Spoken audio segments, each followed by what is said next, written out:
Olá, meu nome é Lívia Leão e esse é um Gli no Livro.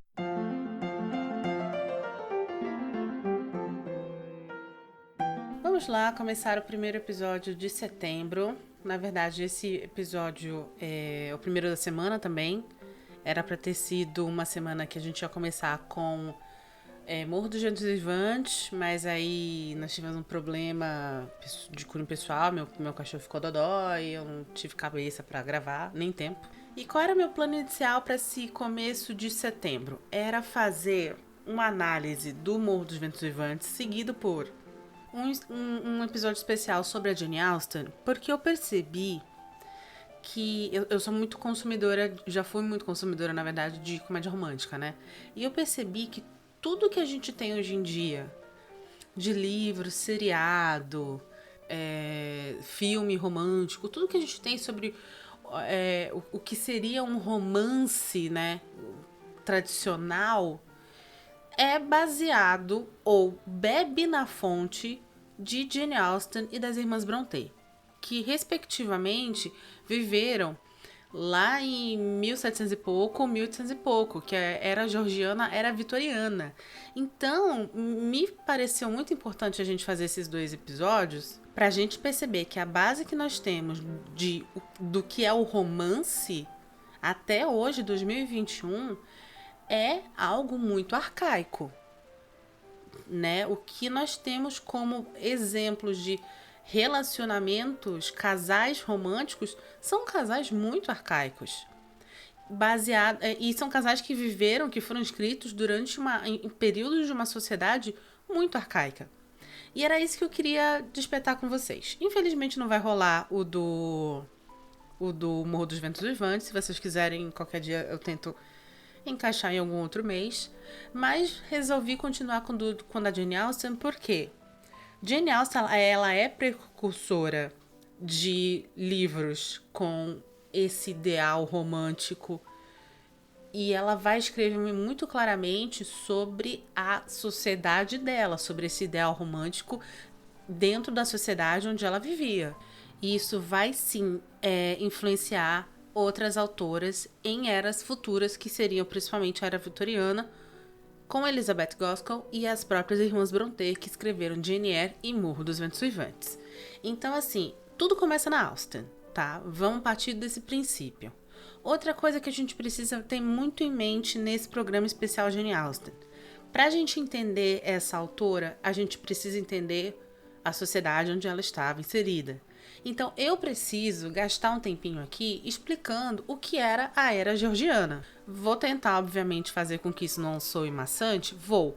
Mas, gente, né, é aquela coisa, literatura e história andam juntas.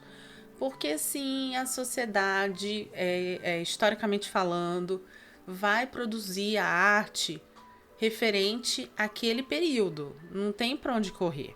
Enfim, vamos começar do começo. O que é uma era, né, histórica? Geralmente, na Inglaterra, principalmente, quando um rei assume, e esse rei, ou muitos reis da mesma dinastia, permanecem no trono um bom tempo, e esse bom tempo vai ser marcado por uma cultura específica, um jeito de vestir específico, valores específicos. Para esse momento, a gente dá o nome de era. Então, você vai ter a Era Tudor, que é do Henrique Tudor. Você vai ter a Era Elizabetana, que é da Elizabeth, que era uma Tudor, mas ficou mais de 50 anos no trono. E teve lá suas próprias... 50 anos muda muita coisa, né? Então, ela teve sim, a Era Elizabetana teve sim sua própria arquitetura, sua própria moda, seus próprios costumes. Você vai ter a Era Vitoriana, que foi uma era também longuíssima. E aí você chega no que a gente chama também de Era Georgiana. O que é Era Georgiana? Um rei chamado George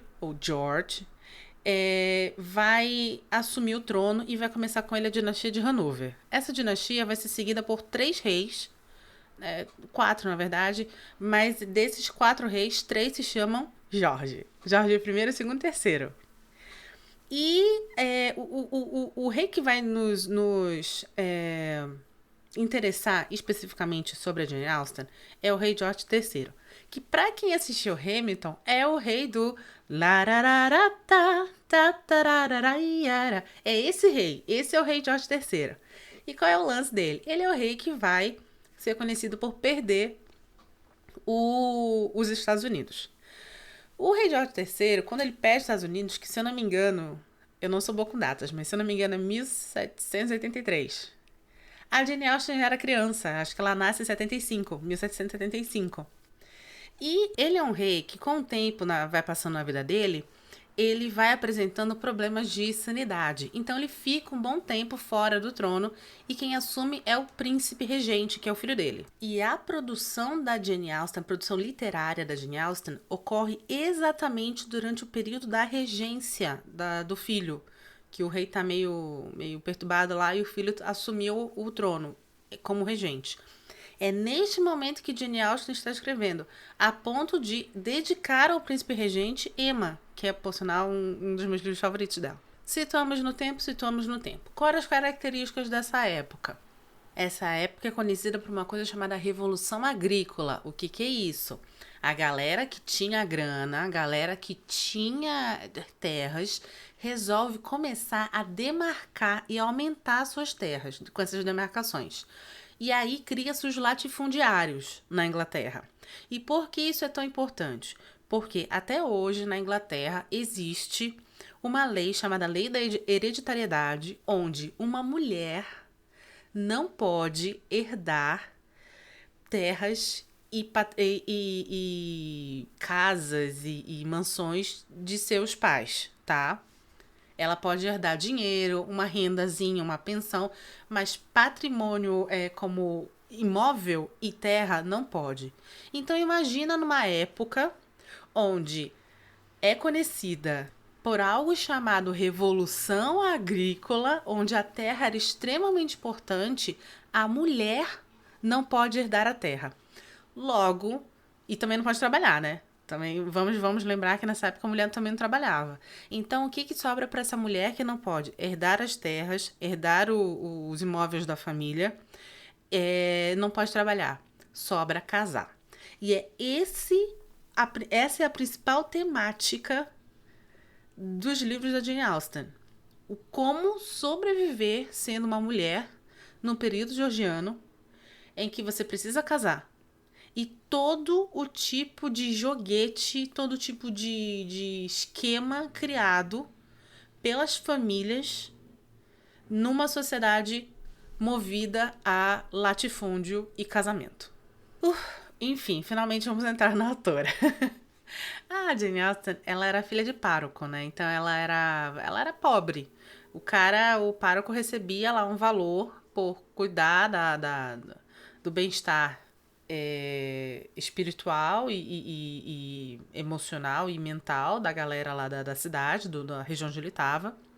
Mas era isso, ele era um pároco, ele tinha 8 filhos, a Jane Austen era uma delas, e logo ele não tinha dote.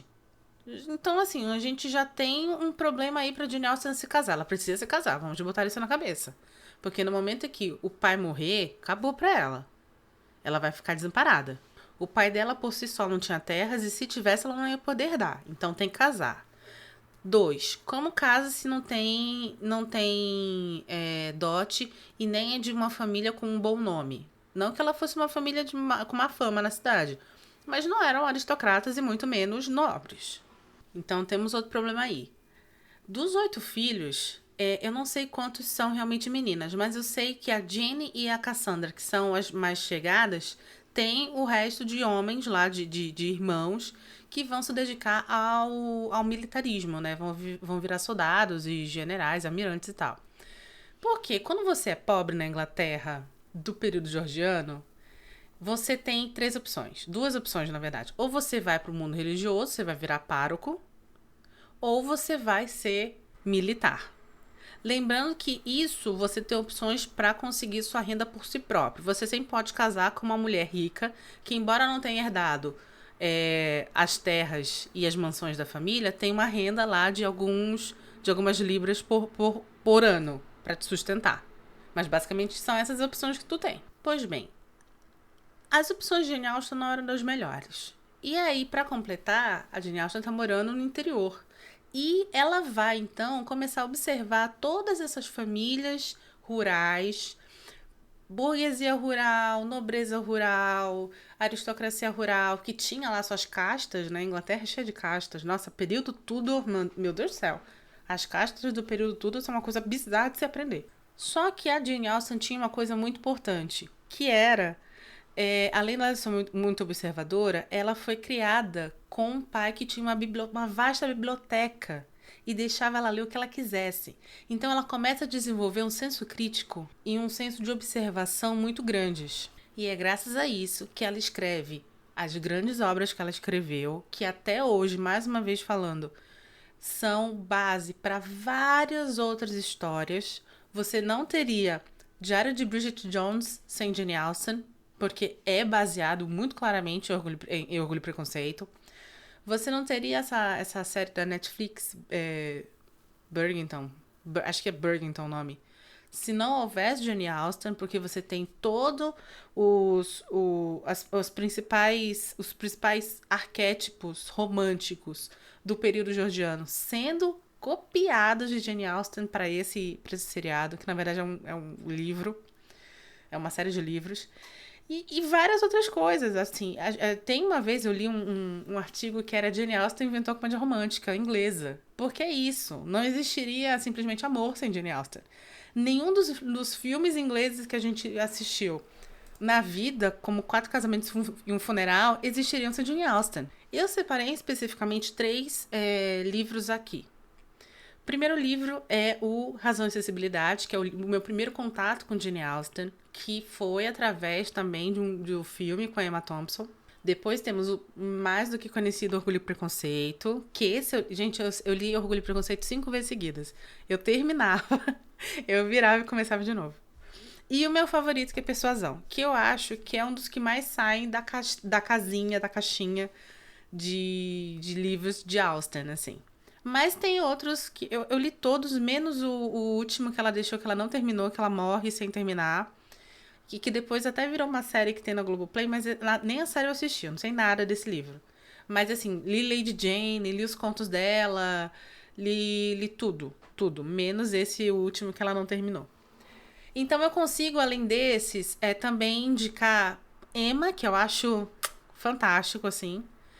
E eu indicaria Northanger Abbey, que seria a Abadia de Northanger, que é hilário, é um dos livros mais engraçados dela, porque ela vai fazer uma grande sátira através desse livro a livros de romance gótico, e é muito bom. Eu separo esses 3 livros em específico porque eu acho que são 3 livros que falam muito sobre a vida da autora. Lembrando que ela é uma mulher que não se casa, ela vai ter um pedido de casamento que ela aceita e depois no dia seguinte ela rechaça o cara. Ela, por carta com a irmã Cassandra, vai citar mais um ou dois rapazes, sendo que um deles acaba morrendo. E é esse que, por sinal, dizem, né, que ela se baseou para escrever o principal de Persuasão. Mas eu sinto muito claramente hoje em dia, conhecendo a vida da autora e conhecendo toda a bibliografia dela, que nós temos aqui 3 fases muito claras da vida de Jane Austen. Muito claras sobre a forma com que ela vê as coisas. No Razão e Acessibilidade, a gente vai ter a história das irmãs Dashwood, que são 3 irmãs, onde o marido, o pai, morre. Elas são filhas do segundo casamento dele e como mulheres não herdam nada. Sobra então tudo pro irmão mais velho, que é filho do primeiro casamento. E esse cara ele é casado com uma mulher deplorável. E o pai deixa em testamento assim, meu filho, eu não posso não posso mandar você dar tanto de renda para suas irmãs, mas por favor não as deixe desamparadas, dê uma renda para elas, tal. Porque o cara era um cara decentemente rico, né? Digamos que tava bem de vida, classe média alta para rico. E aí esse irmão, ele tem a princípio uma vontade genuína de não deixar desamparadas as irmãs, porém, por influência da esposa, ele vai acabar deixando elas totalmente desamparadas e elas são obrigadas a sair da casa e se mudar para um cottagezinho, uma cabana, não cabana, porque realmente é uma casa idílica, mas é um cottage, que é uma... Joga no Google cottage, para você saber o que é. Elas se mudam pra lá, acabam tendo contato com uma família que é uma família rica. E aí a gente tem uma coisa que eu gosto muito da Jane Austen, que é uma coisa que eu também gosto muitíssimo nas comédias do Shakespeare. A gente tem sempre um embróliozinho, um, um, um, um, uns desencontros assim muito bons na história. E aí você acha que o fulano na verdade é o irmão e o irmão na verdade que se casou. E aí o irmão se passa. Gente, é muito bom, é muito bom. Eu sou muito fifi fofoqueira, né? E como uma boa fifi fofoqueira, eu adoro esse tipo de tipo, sabe, essa coisinha de. Ai, é isso, esses causos. Esses causos. E a Jane Austen tem muito disso nas histórias dela. O que traz uma leveza muito boa pro livro, porque em si, algumas situações que ela demonstra através do olhar dela para com a sociedade e com as pessoas, principalmente pessoas abastadas, é algo muito cruel. Elas me parecem todas sempre nos livros da Jane Austen pessoas muito cruéis. Emma, já falando de Emma, que é um dos meus favoritos. Emma, a gente vai ter isso na própria personagem principal, em que ela é uma menina muito rica e ela acaba se metendo em umas confusões assim e humilhando pessoas, não porque ela tem um coração ruim, mas é porque ela vive num mundo muito abastardo, em que as regras que funcionam para ela não funcionam para os outros, né?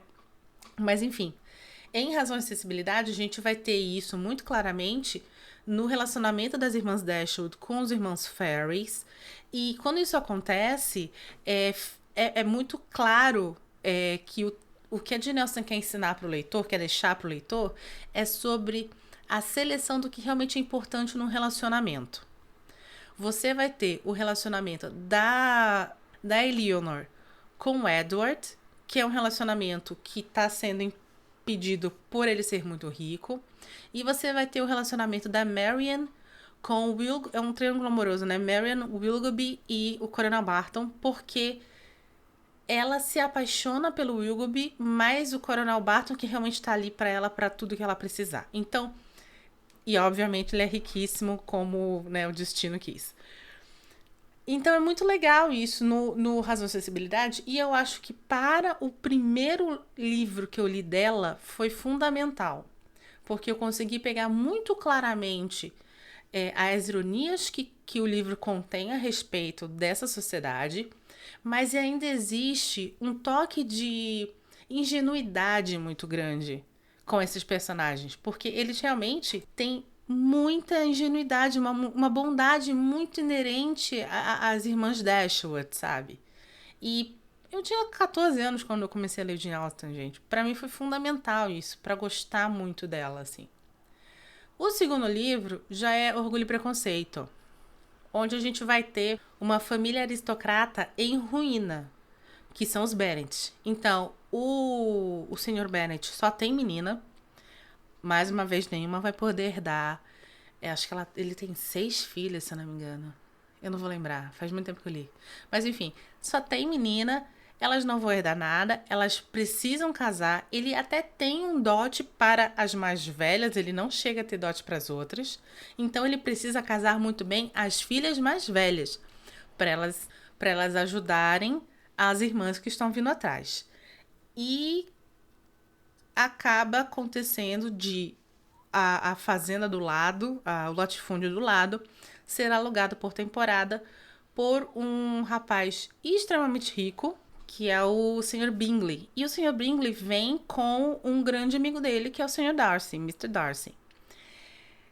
É muito bonitinho, porque o Mr. Bingley vai se apaixonar perdidamente pela Jane, que é a irmã mais velha, e o Sr. Darcy e a Elizabeth, que é a segunda irmã, eles não vão se dar bem. E aí a gente tem o nascimento do maior arquétipo, do maior clichê que existe em livros de romance, seriados de romance, histórias românticas, que é o casal que não se dá bem e no final se apaixona. Porque é exatamente isso que vai acontecer. A Elizabeth não gosta do Darcy porque ela acha ele um nojento, um snob. E o Darcy não gosta da Elizabeth porque ele acha ela pobre. Assim como ele não gosta de ninguém na família dela. E por causa disso, o Darcy vai convencer o Bingley a não ficar com a Jane, causando então grande dor e sofrimento para a família inteira. Não só pelo fato que elas precisam se casar por um motivo de sobrevivência, mas porque a pobre da Jane está apaixonada pelo Bingley e ele por ela. Aqui a gente tem o primeiro grande problema das histórias da Jane Austen. A criação do protagonista heróico escroto. Porque o Darcy é um grande escroto. Isso é um fato. O Darcy, ele vai sim consertar todas as merdas que ele fez ao longo do livro até o final deste. Ele vai ajudar as irmãs, ele vai ficar com a Elizabeth, ele vai perceber que foi um babaca. Mas é inegável todo o mal que ele causa para aquela família por única e simplesmente não gostar de pessoas pobres. É o Caco Antibes da Jane Austen. O Mr. Darcy. Entendeu? E aí a gente tem um problema, porque houve... Orgulho e Preconceito acho que, de todos, o mais famoso dela. E houve, então, uma romantização muito grande de um personagem como Darcy, que é um personagem frio, snob, preconceituoso, calculista. Gente, é assim... É assustador como você tem esse mesmo arquétipo sendo empregado em vários outras obras até hoje. Você que assiste novela coreana, você sabe que 90% dos mocinhos de novela coreana são assim. São frios, são calculistas, não gostam de nada. Aí aparece a mocinha inteligente, doce, espertinha, e aí quebra o gelo daquele homem e ele se mostra um cara super legal. No capítulo 8 capítulos fazendo todo mundo sofrer. Mas depois do capítulo 8, olha como ele é fofo. E isso acaba reforçando aquela coisa de que a mulher tem o poder de mudar um homem. E tipo, se ele é um escroto com você, tudo bem, porque lá no fundo ele é um cara legal. Não. Isso podia funcionar muito bem em, sei lá, quando foi escrito esse livro, 1798, mas não sei, gente, realmente eu não sei quando foi escrito esse livro, mas enfim, isso podia funcionar muito bem lá. Agora, 2021, não cabe mais isso, e você continua vendo esse tipo de personagem ganhar o protagonismo de várias histórias românticas. Você continua vendo pessoas suspirarem pelo Darcy, e você fala assim, caraca, como assim? Muito diferente dos outros dois personagens do Razão e Acessibilidade, que é o Coronel Barton e o Edward Ferrars. Eles eram anjos de candura, pessoas super bacanas, pessoas super legais. Você entende porque as Dashiells se apaixonam por eles. Mas o Darcy, cara, é muito complicado. É muito complicado. Ok, ele foi, mudou. Isso é louvável, né? Uma pessoa rever seus pontos, perceber que errou e mudar. Mas, gente, pelo amor de Deus, não vamos criar uma ilusão tão grande de que mulheres mudam homens, porque isso não acontece. Isso é perigosíssimo. Eu fui a minha vida inteira bombardeada com novelas, seriados, livros e filmes com personagens como Darcy. E você, mulher, cresce com este estereótipo na sua cabeça. E quando você encontra um cara assim, porque outra coisa... Os homens também cresceram vendo caras como Darcy sendo colocados em filmes, séries, livros e novelas. E aí eles crescem, os homens também achando que é normal tratar mal a mulher assim. Porque a mulher de verdade vai me mudar. É um problema que não atinge só mulheres, atinge homens também. Isso é perigosíssimo. Mais uma vez, não cabe mais senhores Darcy na produção cultural de hoje em dia. E aí, finalmente, chegamos ao último livro, que seria o meu favorito, que é Persuasão, onde a gente vai ter uma Jane Austen diferente. É um dos últimos livros que ela escreve, e ela está infinitamente mais madura nele. E ela vai escrever a história de um casal que era altamente apaixonado, tinha tudo para ficar junto. Eles não ficam juntos porque ele é pobre. Então a gente tem aqui uma situação onde se inverte, né? O cara que é pobre, a menina que vai, quando o pai morrer, não só ser amparada pela irmã que se casou muito bem, se casou com um cara rico, mas também vai ganhar lá sua pensãozinha para não morrer de fome. E ela, muito temente aos pais, muito com senso de dever, de obediência muito grande aos pais, renega esse amor. e fica sozinha. E ela se torna uma pessoa triste, porque ela é uma pessoa boníssima, que acaba sim sendo explorada pela família, porque como todo mundo, toda pessoa boa é explorada pela família, pelos amigos e por todo mundo. E aí ela acaba sendo explorada pela família e ela vai se tornando uma pessoa cada vez mais triste. Até que anos e anos se passam, eles se reencontram e ele está riquíssimo. E esse livro é muito bom, porque você não tem... Aliás, não só riquíssimo, né? Ele está para ficar noivo de uma menina riquíssima também. E esse livro é muito bom, porque você tem todo o lance do arrependimento. Você tem, primeiro de tudo, vamos por partes, uma personagem muito mais madura do que as irmãs Dashwood e as irmãs Bennet.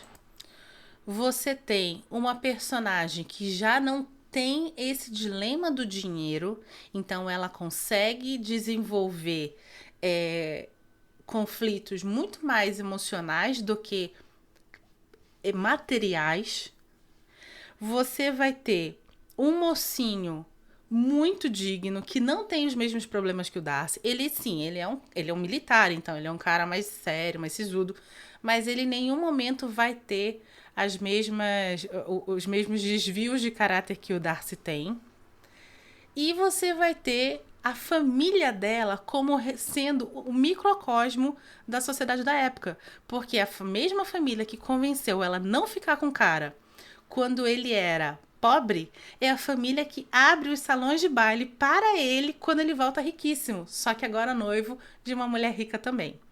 Então, assim, Persuasão é uma das coisas mais incríveis que eu li na minha vida. É, assim, de longe, para mim, o melhor escrito dela. É o que tem a história mais interessante, que tem os melhores personagens, que tem o melhor desfecho. O desfecho é muito cartádico. Cartádico? Eu acho que é cartádico a palavra. Meu pai vai falar pra mim se não for, porque ele é muito, muito chato com essas coisas. Mas, enfim, vamos fingir que a palavra é cartádico. É o final mais cartádico de todos. É o final que é a construção de narrativa mais orgânica e natural da Jane Austen. E é um livro que ela já tá um pouco mais madura e tal. Então, eu particularmente acredito que essa é a organização ideal. Se você for pegar 3 livros da Jane Austen para ler, seria a Jane Austen mais pura, mais meiga, mais com os melhores personagens mais bonzinhos, em Razão e Sensibilidade. Depois o auge da carreira dela, que viria com Orgulho e Preconceito. E aí a creme de la creme da obra dela, que pra mim é Persuasão. Se você nunca leu Jane Austen. Se você já leu Jane Austen, me manda mensagem para falar quais são os seus livros favoritos dela. Eu tenho um livro que eu não gosto, que é Mansfield Park. Eu acho esse livro muito chato. A personagem, uma parva. E eu acho que em Mansfield Park ela meio que dá uma reciclada em algumas temáticas, só que não de uma maneira tão interessante como nos outros livros. Se você quiser um livro pra rir, um livro que você... Assim, a Jane Austen tá no auge do Monty Python da vida dela, pega a Abadia de Nottingham. E se você quer um livro que você ache... Você quer um outro ponto de vista da história, centrada não na mulher querendo encontrar um marido, mas na mulher vivendo e achando totalmente fora da casinha, em que as regras do mundo não se aplicam a ela porque ela é rica, pega a Emma. Emma é muito bom e é uma Jane Austen escrevendo também muito bem, no mesmo nível que ela faz com Persuasão. Esse programa está longuíssimo. Por favor, continuem me dando feedbacks sobre o programa. Continuem compartilhando esse programa com mais pessoas, para a gente atingir mais ouvintes, eu trazer mais livros e mais autores aqui. Me falem se vocês querem que eu encaixe Morro dos Ventos Uivantes em algum outro mês, tá? Porque aí eu faço. E aí eu acabo pegando também abordando um pouco do que a Jane Austen fez no período georgiano, que vai se desenrolar lá no período vitoriano. E é isso, gente. Muito obrigada. Meu nome é Lívia Leão e esse foi um Li no Livro.